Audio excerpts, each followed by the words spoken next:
Well, thank you so much for joining us. And it's important to have these conversations, especially as the news that's coming from the South and specifically the communities that are affected that you both come from.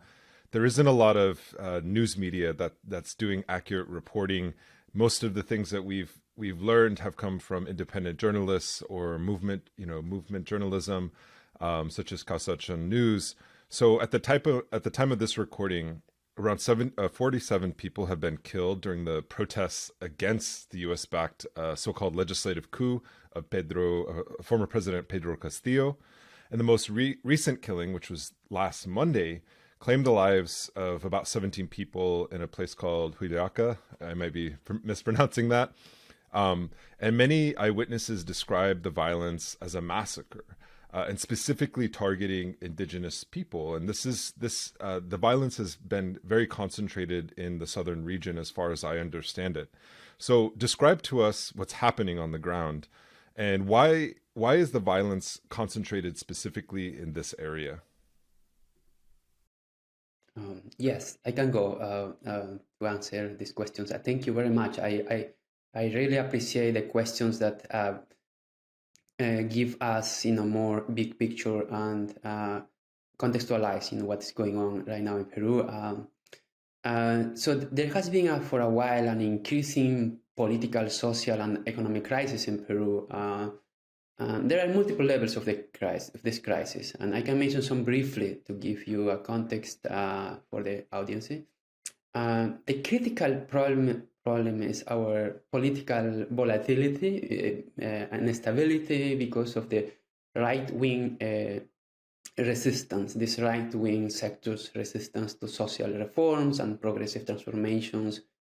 And this has been deteriorating in the last 5 years, adding to the terrible impact of the COVID-19 pandemic, which has been dramatic due to the collapse of the healthcare system.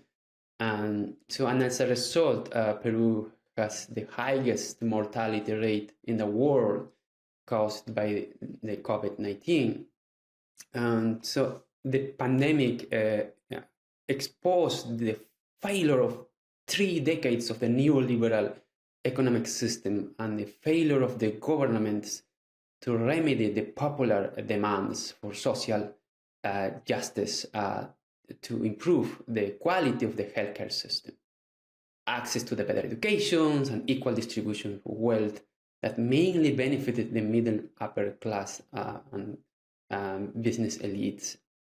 And this is the social and economic crisis that remains to improve. And politically, Peru has also a kind of system that complicated the situations.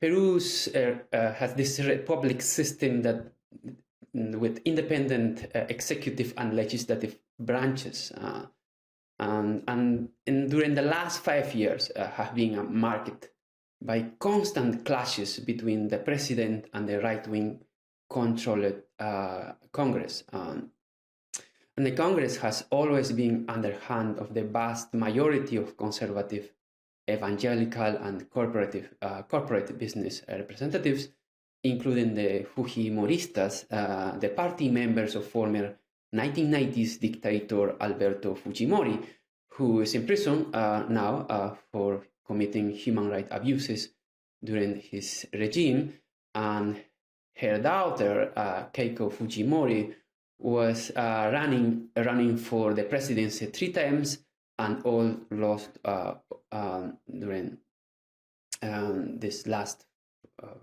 10, 15 years, 3 times. So in the last election on June 2021, Pedro Castillo, a rural indigenous teacher and union leader, defeated Keiko Fujimori. And since Castillo started his campaign and his tenure, Congress tried to remove him with 3 impeachments for corruption allegations.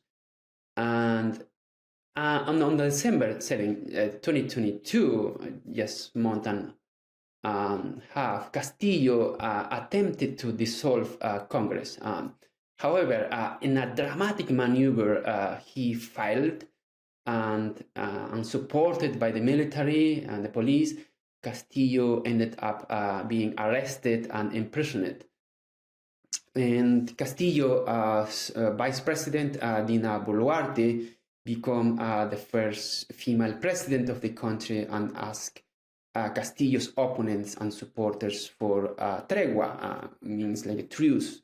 And at that moment, a political alliance between Dina Boluarte and Castillo's oppositions had become clear.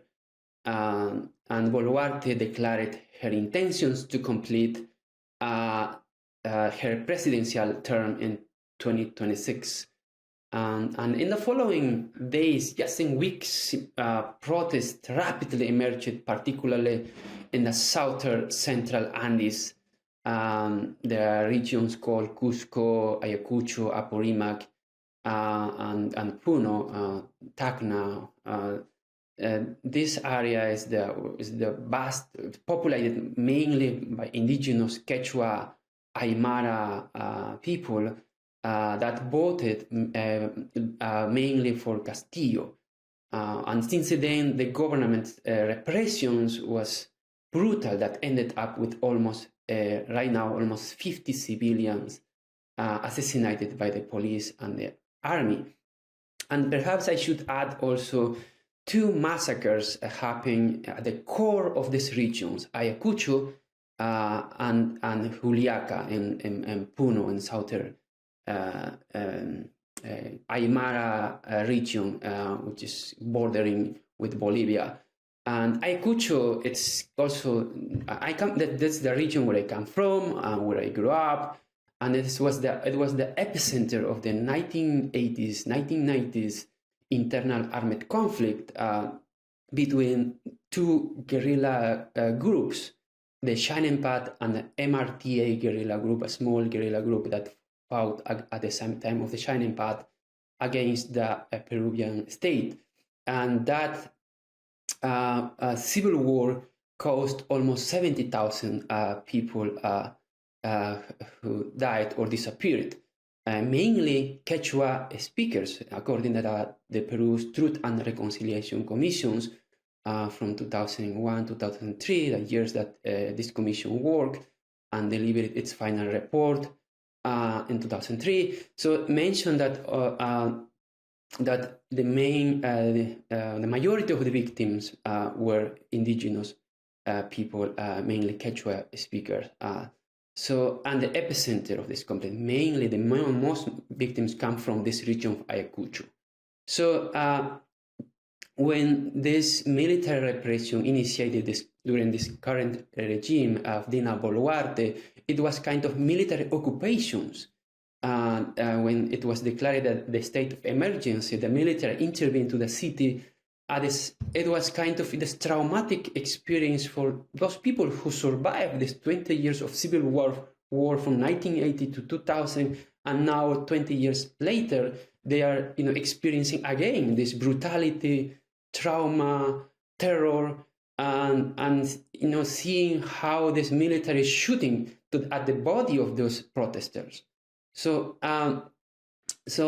the government, even before calling for dialogue, conversation, dialogue, so they are, just sending military to repress this protesters. So that is huge mistake that the government is doing. So, and how didn't care much, about the recent past and the consequence that people are still struggling and suffering from that era, and now reactivating this kind of brutality at the core of this region, like Ayacucho or Juliaca, what happened, this other massacre that you are mentioning.